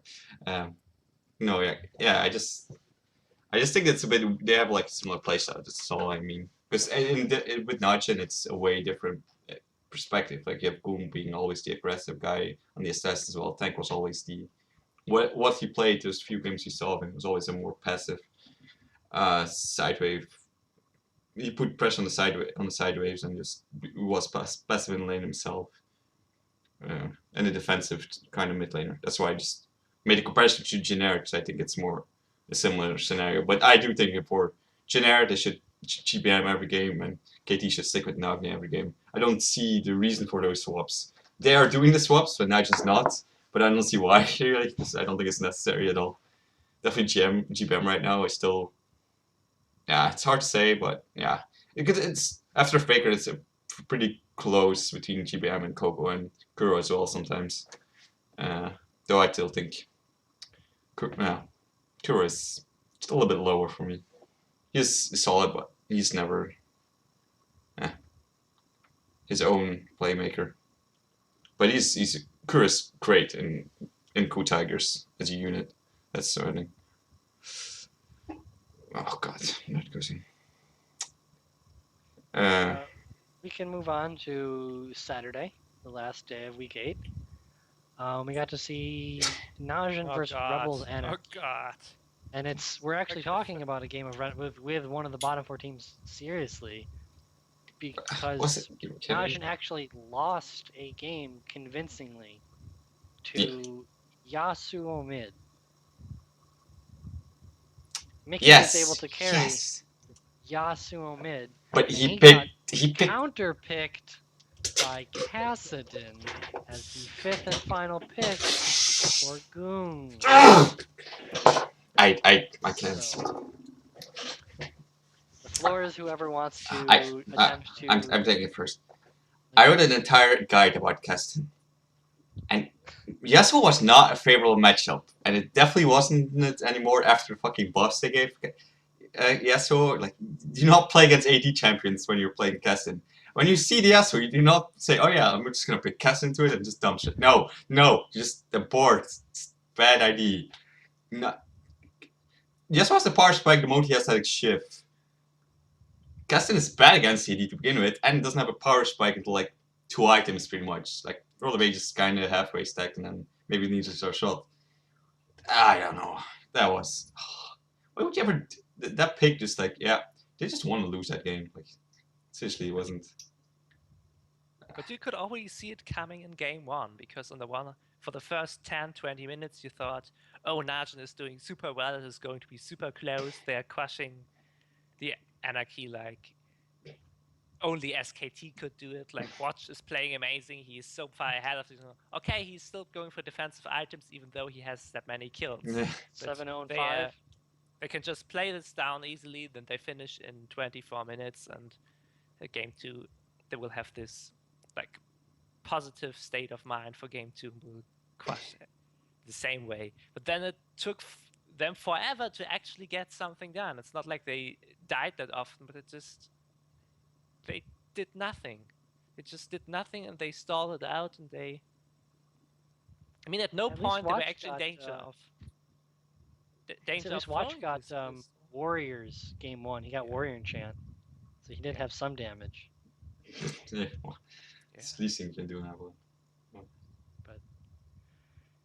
But like from this, you could already see it coming that probably game 2 will probably not be as easy, because they had some luck in the early game. They still even against such a much weaker team, they still had so many problems to actually have an idea what to do with a 10,000 gold lead. The funny thing was that they lost, like when they lost game 2 going into game 3, I was like, uh-oh, is this gonna be Yeah. is this Yeah. gonna be Anarchy's win round 2? And then when I saw they switched Gragas in top lane and Rek'Sai in jungle instead of Rek'Sai top, Gragas jungle, I was like, oh, and nope. Yeah. Yeah, they got lucky there. I didn't even get to. It's just like these bottom teams like Anarchy, like Spano. They get so scared when they're so close to winning a game because it's such a new and feeling for them. Yeah, exciting. They somehow still mess it up. I still can't believe Najin knowing that was like knowing this is their monkey on their back, that they're the only team to lose to one of the bottom teams like this is just devastating to playoff hopes. And they drop again. They drop a significant point. I mean, they only got 1 point out of the series. It's getting really important now. Getting every Yeah, win. points are super important because of how tight. I mean, Ku Tigers are pulling away with 11 points, but you have 3 through 6 is 4-3-3-3. Yeah, that's fucking close. You want every point. Yeah, it's you can't do that right now when you're in position of Najin or KT or CJ. They 2-0'd, they would be 3rd place right now with 5 points. Yeah, well, that's Najin. Oh, Najin. At least I don't know if you guys want to mention anything about IM's roster or anything, but that's the end of the game. They're just swap. like Expression is back, even though he seems to still be playing Season 2, Season 3 champions. Aragon. He really does. Played 1 game. Like, is that all? He just came back for 1 game. Like, hey, I'm back in Korea, and then like left. It was fun to see Paragon. It was actually decent. Fun to see Expression win on Aurelia Jackson and play Vladimir and get shit canned versus Trundle mid jungle. It's like China. Please don't bleed over. Like, I'm okay with Korea bleeding over in China, but China picks Trundle. No, bad. It was interesting. It was mostly interesting because they just panicked and then had to pick Vladimir top lane, which, like, it doesn't even matter if you pick Trundle. You're gonna lose because the enemy team has you have Vladimir, like, what, top lane, which is so bad. And they played roll swap so much better in the two, like, Ku Tiger. So, like, Ku just totally mind fucking IM, and they just swap. They swap out players every game, like at least 1 or 2 players. So, like, you don't know what their lineup has now anymore. Like, it doesn't matter. It's like, but still on paper, the IM lineup always looks so fucking strong. Like, you see this and you say, sure. Like, especially when they got the Longzhu sponsorship and they suddenly could afford bringing in all these new players. You thought that's the point where IM finally gets up there with Najin, with CJ, with Jin Air. But now they don't have the excuse to have someone like Lilac running around because he's still there. Still playing the same level. I mean, not a fan of Professor Lilac and his terrible excuse of play. It's like watching me play. Yeah. Well, I think there must be something about Lilac because he must bring something to the team. He's smart. Otherwise, they wouldn't have kept him around that long.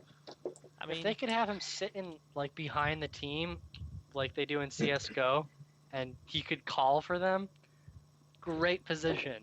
But until Riot allows that, I'm sorry, Lilac, your ass is on a bench if you're pro. Yeah. Time to retire and go for a coaching role in IM. Or he can just what he does right now, that he stays with the sure. Like the second team and somehow builds up this talent with his shot calling. I don't think he's gonna build up his talent. It's been 4 years. No, not his talent. Build up the other talent, not his. Oh, okay. Yeah, okay. from the organization. I think after 4 years, the ship has sailed. He's the teacher of the IM school. He builds the talent and then they ship it out to all the good teams. That's a plan. Yeah, I still remember he was so hyped back in the day because he used to be actually the rank 1 solo queue player of Korea. He was so hyped. This Lilac guy, he's going to be amazing. Then he went on the team and he sits there now for 4 years and he still has. He had maybe 1 or 2 good games in these 4 years. So Who is the Lilac of Zenix Storm then? Yeah, no idea actually. Because yeah, they started it at the. Because that team was ravaged more than anyone. I can't think of a single player that was like consistently on that team long enough No, to they did not really have. become the They lilac of that. Okay. don't seem to have land. Oh, I think that's about it for the week. I mean, we can kind of just do a quick little section on the top 6 teams. I mean, we pretty much everyone can see SKT, Coup 1 and 2. Not really Yeah. much of an argument there. And then there's the win trading between not win trading like they're cheating, but the Yeah. constant like circle of KT's gonna beat Najin's gonna shit stomp KT in week 6, and then reverse happens literally a week later. Wait, was it even? It wasn't even a week. No, it wasn't Yeah. even a week. Well, yeah. It's It like was the Thursday. It was 5 5 days. days. And you have the absolute reversal. It's very weird to see these teams not a single one of them can truly pull out ahead of the pack like Coup had. Like Coup has turned it around and was slumping early and has really turned it Yeah. on. Like they were 1 and 3 and now they're 9 and 3. Exactly. Yeah. Really become a beast of a team, and now you have the last 4 are kind of like scratching each other, and this team wins this week and this team wins the next, and it keeps going back and forth and back and forth. It's exciting for like when we get to week 11 and week 12. It's gonna get week 12 and week 13. It's gonna get super exciting right near the end, just like it was before the end, like this halfway split. It's gonna get real close. Yeah, I don't know. I still want to say Jin Air is like that third team, but the fact that they lost to CJ that convincingly was a bit a disappointment. I still, Though I think they still are, but in a way, both KT Jin Air Jin and Air. yeah, KT maybe too. That, with Pickable, KT might just kip all over the other 3 and just go to that 3rd place right now. I wouldn't have said that last week, but with Pickable coming in, it's been I better don't see again. CJ and Najin currently with their current rosters. No. CJ and Najin have issues, big issues. Jin Air could just fix it with some big ban issues mostly. Like no Xerath, Trace has to make sure he has something he can do anything on, and then they're pretty fine. I don't care about Trace. No more Xerath. Trace Yeah. continue to play 2 champions. No more. Yeah, Xerath. I don't want the 2 champions, but you see how easily they get out, how SKT just dismantled them because they. Xerath doesn't have enough damage. Yeah, well, Xerath. Oh, Cinder Hulk, death of Xerath. Still is like it doesn't matter even against like squisher team comps. Just not that strong. It's too slow. You can't rely on the game being dragged out so GBAM can have the perfect snipes to win a team fight. Doesn't happen anymore. Doesn't. You'll see like every series that these 3 to 6 play against each other. It's just tight.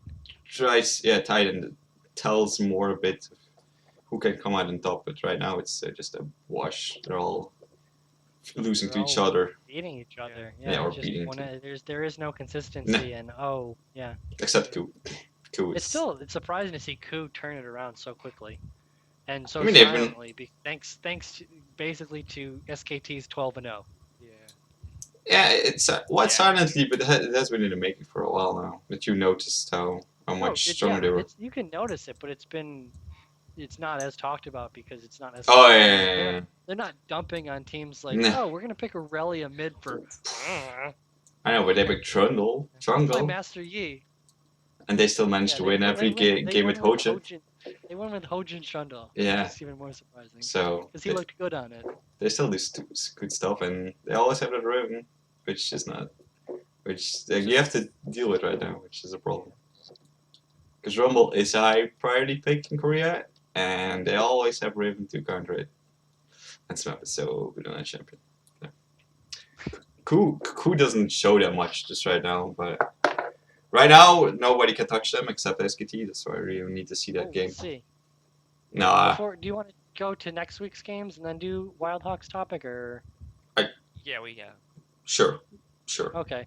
Next week's games, we've got KT versus Spenu, so meh. But then CJ versus Najin, which is another important win because Najin needs this win. Like both teams need this. Yeah. But Okay. CJ needs this huge because they are 2-1. Yeah, but They're don't. 1-2 right now against Najin. So Najin has the tiebreaker if they Oh yeah. win. So they need a 2-0 to make it and to truly get the tiebreaker because if they get 1-2, they're still tied. They still like there's the tiebreaker is just points. So, If you're tied, no, if you have more points with the same amount of wins, then it doesn't matter if you have a tiebreaker or not. I don't know what goes on though. If they both tie 3-3, Yeah, no. they both Then their head-to-head is 3-3 and they're tied with points. What happens next? Then maybe it has to depend on who wins the fastest, or they will have to play a tiebreaker. Please not. Tiebreaker. I'm not I hope sure. At least not Play the a tiebreaker, fastest but- win again. yeah. That always. Yeah, that's a stupid rule, but I it just happens. mean like both teams are gonna really want to 2-0 to Yeah, avoid yeah, of course. I don't think we have the fastest win in Korea ever since the spring the set 2013. debacle. Yeah. No, Yeah. yeah. That was the case where HQ Korea should have just surrendered. They would have been in the. But they went on. They lost the team final. But no, that was KDA actually. That was KDA. That was not. It was KTA. It was when KDA. SKT and SK. No, it was not KTA. It's what KDA. No, he's talking about kill. Was it? Oh, Yeah. Did we ever? Kill death. Oh, Oh yeah, because they stayed. Yeah, because they stayed longer, so they It wasn't died actually more. Time, but Yeah. but also time is pretty stupid. We can Yeah, all agree. it's both those rules that should never It's exist. just because teams also play very differently. Yeah, it's a stupid rule. Because you never even count it, and then you lose. why? Because you have the random surrenders in 20 minutes. And Yeah. it's like, oh, okay. Yeah, whatever. Then we have the game of the week on Thursday. Yeah. Oh, Austin's on third. SKT, which is literally if Ku does not win, SKT is not going to. I don't see them dropping a game, That dropping a series until. Well, we'd only see maybe them at the finals, players. but Yeah. I mean, they have to play against Spenu, IM, Rebels, Samsung Galaxy, Najin, and CJ. Oh. Those are and KT. Those are the remaining teams after this. They've beaten. They played Rebels already. KT. They played Not Rebels. to split. Yes, they did. They just Oh, played yeah, it they last played week. Rebels. Yeah, they played Rebels, yeah. Sorry, but they have like the majority of the teams left are. They have 3 of the bottom 4, Oh, yeah. and then Najin and KT, right? Yeah, and KT.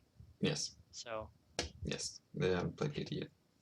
they have and they actually they play KT and CJ week 10, but they So, have yeah, a very close. easy closing out of the season against the 3 worst teams. Yeah. Or 2 worst teams, and then so this is like the last chance I see SKT getting really put under the pressure. But No. I still don't see it happening. No. If I don't SKT. Sam thought. Well, Like- no. Then again, if they pull out again Easy Heal and do some other crazy shit to style them, this is the only way I see Yeah. this happening that SKT is going to lose this. Sure. I mean, like, from a strategic perspective, Ko is probably for me the most interesting team in Korea because they understand themselves really well.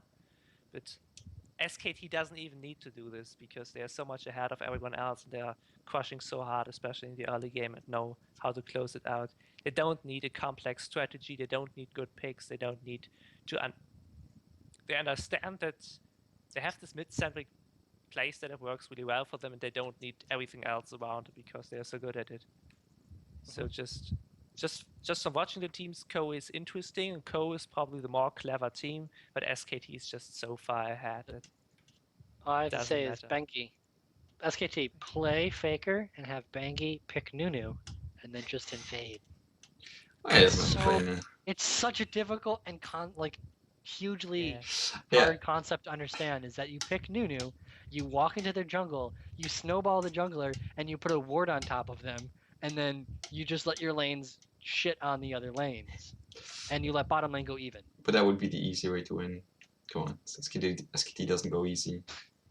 No, They go we're Master gonna E. play mid brand. Okay. Oh yeah, at least we saw one Nunu this week. Something, Yeah. even though it was a bottom Yeah. team. Friday is a snoozer. Anarchy versus Samsung. IM versus Najin. I mean, it better be a snoozer, Najin. It better be a snoozer. Yeah, let's Yeah. hope. No, I think the IM has no chance. If IM wins, but if IM wins one game, Oh and then, god. like I can see it happening. Yeah. The- Yeah, sure. Yeah. I can see IM pulling one game from Najin when Najin tries to pick stupid champions, saying, "Hey, we can be SKT too." No, you can't. No, you can't. You don't have how many points? Yeah. You don't have 22 points. So one. Yeah. And then Saturday has the late game is interesting of KT versus Jin Air, and Jin Air again. This is a game Jin Air needs to win. They lost to CJ and SKT, and they were able to beat Najin, but they are only one game. They only won 2-1 over Najin. They really need this win over KT because KT is 2-0'd them last time. Really, really early in the season. Yeah, it's gonna be a shut up, go home for dinner. And right now it's gonna be hard with KT being so up. I wouldn't be surprised if KT wins this again. If they focus race. I think it's a real test. If KT Yeah. can win this, they probably are the most likely to be favored for third place, and Yes. most likely will be going to Worlds. I would say at this point. If Worlds matching Worlds ended after week 9, I would say KT would be the third place. Yeah, but right now the way I see it, like SKT definitely is going. Like, there's no way they're not going. I think Ku is pretty solid for Worlds right now. All the other ones.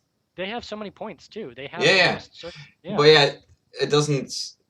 Wait. I think if they get to the finals, they win by circuit point. Oh yeah. Too. Hmm. I think it's the same Right. way LCS does it, where they're both there. the winner of the summer split, and then circuit points, and then playoff. Yeah, it's I think that's how the regions are doing it now. Yeah, they are. So yeah, China. Ku is also gonna break another teeth pretty much because of circuit points, and then even though right now even if we say KT's third, and they might be if they beat Jin Air, but since so many matches are gonna happen, it's hard to see any team right now out of the other 4 that are clearly have any big advantage strategically or individually that they could win right now. Like even maybe on this patch, KT is better, but you don't know what's gonna happen in a patch or 2. Like, that's true. The major AP patch in a few weeks. I don't know when it's gonna be released in OGen. I don't see that having too much of an effect. I mean, because we talked about the mid laners the mid laners are within the top. Yeah, I know.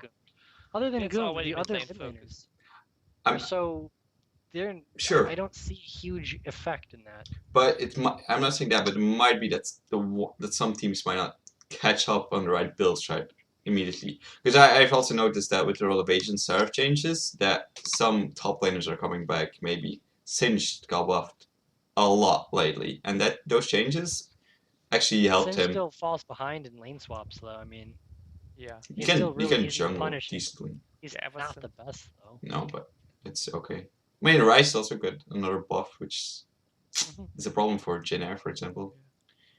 And then you're also dealing with the fact that they still are not having any way of decent balance in their jungle items, so you have no idea what the hell is going to happen by the time playoffs comes around. Yeah, I'd say jungle is probably the biggest implication for Yeah, these teams. sure. That any jungle change can really fuck that up again. Because Runeglaive at 5.13 is probably even a bigger way to go for Evelyn, but I'm still not sure about that. But I don't think Runeglaive's going to change the jungle like Cinderhawk did. No, I won't say that, but they're bringing a lot of shifts in the way how a lot of things go. And competitive might not agree on this necessarily, but one team could pull out the Devourer champion, and there are some stupid ones right now that could work. And you have to realize how stupid Riley's is right now. Riley's is dumb. Yeah. Oh, Riley's you mean is the fact that Rise was fucking- not mentioned in the patch changes for 13 or 4.12? Like Yeah. I think 5.13. I was like, I read it. I'm like, oh, that's pretty interesting. And Yeah. I have my own personal thoughts about Misfortune and Gangplank, and I specifically Misfortune because I suck at 80 carry, so I just would use her to bully lane. But Yeah, I'm like, it's fun. wait, I thought something was missing. And I reread it. I was like, oh, Yeah. so I the guess moment Rise is saw this- balanced. The moment I saw this patch, I immediately went Control F, searched Rise, and then I was shocked that the first result I have was the top comment below this, saying the exact same thing. Like even the comments on like the League of Legends website are already intelligent enough to realize that the champ is fucking broke. Yeah. If those comments are intelligent enough, that's saying something. Yes, it But, was in the comments, but it was not mentioned in a single time in a single word in the actual patch notes. Oh, right. Another few weeks of this nice Wise play. It's going You to are be so you fun. are like Cassidon, unbalanceable. No. They just he had some good points where he was balanced. It's just Yeah. scaling was dumb. But even not Yeah, then Wyatt went ahead and fucked him up again. again. That what's the 4-3 work they did in his entire lifespan or something. It's been dumb. He's not. The difference, the problem with Keston is that he has too much mobility, which makes him like Yes. extremely dumb in team fighting and his constant damage output. Rice doesn't have that. Rice just like they don't know what they want to do with him. They want to make him tanky. They want to make him a CC chain bot. They want to make him a mage. They're trying everything at the same time, and then nothing decent is coming out except that he's broken They as gave him fuck. damage and permanent root, Yeah. but not tanky. They've taken away some tankiness by giving Yeah. him harder damage in CC. But they still give him that shield and that spell vamp, so you Yeah. still. And the movement speed. Well, yeah. Well, otherwise he's totally useless because he can't even walk towards his I think enemy. that- Oh my god. Oh, that wasn't LCS, or that was LCK. That was LCS with the no ghost mid lane rise. But we're not going to talk about that. That No. hurt my brain. We do not talk about LG. Okay. All right, let's just go to Let's just jump into Challenger 2. So yes. Yeah. I don't know don't how ex- much you watch it, Peter, but I don't watch almost Yeah. anything. I don't actually want to talk about the games itself that have been played in the challenger. You don't have to. As It's your just- topic. Yeah, just as a reminder, as you might not know, we have these two leagues. We have the League One I that know. features these challenger teams, and the League Two that features the second squads of the OGN teams. Do know that. Although Samsung is just feeling their main lineup for some strange reason. I think it's mostly because CJ is not there. And CJ picked up their whole 5-man roster for their team too. They were even streaming on a Zubu with the title CJ enters 2, and that we never got to see them play. It's actually very sad. Like what I find most interesting about this is that both the rosters we see here and at least the Jin Air roster and the KT second team, of course it's best of 1, but they've both beaten Samsung. The main roster. Yeah, the main roster. Samsung was using Ace in both of these matches, but only later in the Interleague match, where they're playing against from the other Challenger League, they actually used Crown, but still Samsung lost these games, best of 1s against these teams. And if you look down the lineups, like what we have for the Jin Air Green Wings, is basically Kusan mid lane, Pilot and ADC, and Sweet on support. And on the other hand, we have in the top lane, we have a new player, May, that I don't really know much about because he hasn't been around that much. And of course, Winged, who is